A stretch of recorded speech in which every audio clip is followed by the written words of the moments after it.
In this video, I will show you how to download student list and convert the text file into an Excel file. So first, log on to MUSES, go to registration, and then find student list. And you can export Studyoku student files, student lists. After you export or download the student lists, open the file with Excel. Most usually the text file will be opened with a text editor or something, but open with Excel.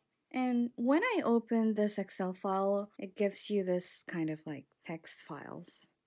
Okay, so what I do next is select the column A, this vertical whole column, by clicking on A. Then go to Data, and then choose kugiriichi, or text to columns. Then you would choose kugiri kigo tsuki, or delimited text file.